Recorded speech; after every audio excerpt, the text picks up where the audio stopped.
নমস্কাৰ, স্বাস্থ্য সম্পৰ্কীয় অন্য এটা ভিডিঅ'লৈ আপোনালোকক স্বাগতম জনাইছোঁ। আজি আপোনালোকৰ মাজলৈ লৈ আহিছোঁ আমাৰ সাধাৰণ মানুহৰ মাজত সততে দেখা পোৱা এবিধ ৰোগ পানীয়ে খোৱা আৰু ইয়াৰ প্ৰতিকাৰ সম্পৰ্কে। তেন্তে পলম নকৰি বলক আজি ভিডিঅ'টি আৰম্ভ কৰোঁ। আমাৰ সাধাৰণ মানুহৰ মাজত সততে দেখা পোৱা এবিধ ভৰিৰ ৰোগ হৈছে পানীয়ে খোৱা বা মাটিয়ে খোৱা, যিবিধক চিকিৎসা বিজ্ঞানত টিনিয়া পেডিছ বুলি কোৱা হয়। সাধাৰণতে খেতি বাতি কৰা মানুহ আৰু খালী ভৰিৰে ঘৰৰ যাৱতীয় কাম কৰি থকা মহিলাসকলৰ মাজত এই ৰোগবিধ বেছিকৈ হোৱা দেখা যায়। আচলতে পানী বা মাটিয়ে খোৱাৰ বাবে এই ৰোগ নহয়। পানী, মাটি, ঘাম আদিৰ সংস্পৰ্শত হ'বলৈ সুবিধা পোৱা ই আচলতে ভেঁকুৰজনিত এবিধ ৰোগহে। এই ৰোগবিধ ঘাইকৈ ভৰিৰ তলুৱা আৰু আঙুলিৰ ফাকত হোৱা দেখা যায়।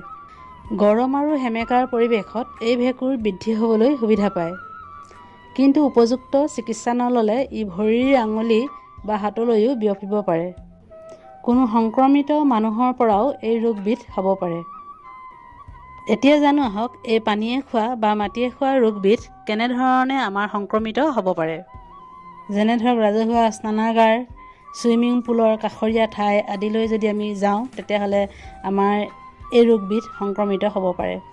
কোনো সংক্ৰমিত লোকৰ জোতা, মোজা, টাৱেল আদি ব্যৱহাৰ কৰিলেও আমাৰ এই ৰোগবিধ সংক্ৰমিত হ'ব পাৰে।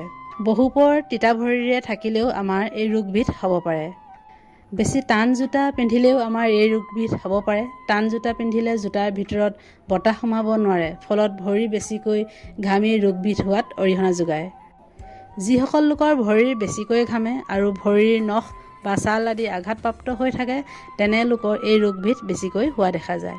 এতিয়া জানো আহক পানীয়ে খোৱা বা মাটিয়ে খোৱাৰ এই ৰোগবিধৰ লক্ষণসমূহ কেনেধৰণৰ হ'ব পাৰে। আপোনালোকৰ যদি ভৰিৰ গোৰোহা বা আঙুলিৰ ফাকত খজুৱতি হৈছে বা বিষ, জ্বলা পোৰা অনুভৱ কৰিছে, তেতিয়া জানিব আপোনালোকৰ পানীয়ে খোৱা বা এই মাটিয়ে খোৱা ৰোগবিধ হৈছে।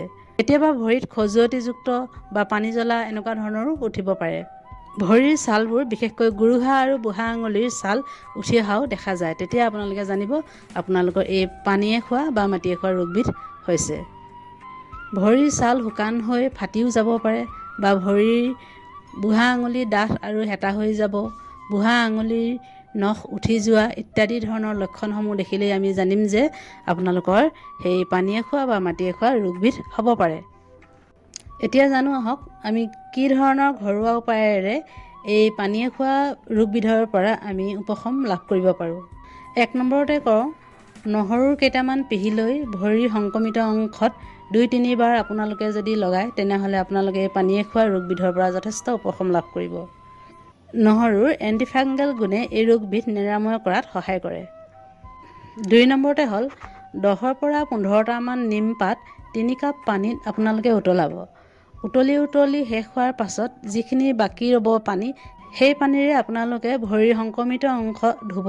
এনেধৰণে যদি আপোনালোকে নিয়মিত 1 সপ্তাহ বা 2 সপ্তাহমান ধুৱে, তেতিয়াহ'লে আপোনালোকে এই পানীয়ে খোৱা ৰোগবিধৰ পৰা উপশম লাভ কৰিব।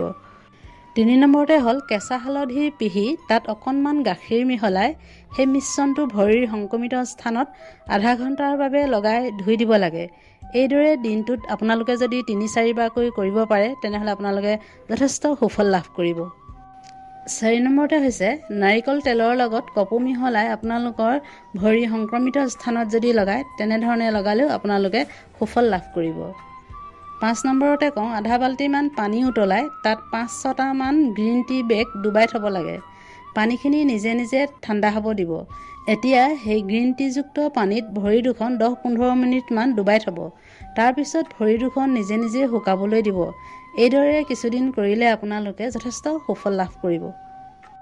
আজিলৈ ভিডিঅ'টি ইমানতে সামৰণি মাৰিছোঁ। স্বাস্থ্য সম্পৰ্কীয় নতুন নতুন ভিডিঅ' পাই থাকিবলৈ আপোনালোকে যিসকলে এতিয়াও চেনেলটি ছাবস্ক্ৰাইব কৰা নাই, আপোনালোকে ছাবস্ক্ৰাইব কৰি ল'ব, লগতে আপোনালোকৰ বন্ধুবৰ্গলৈ শ্বেয়াৰ কৰিব। ধন্যবাদ।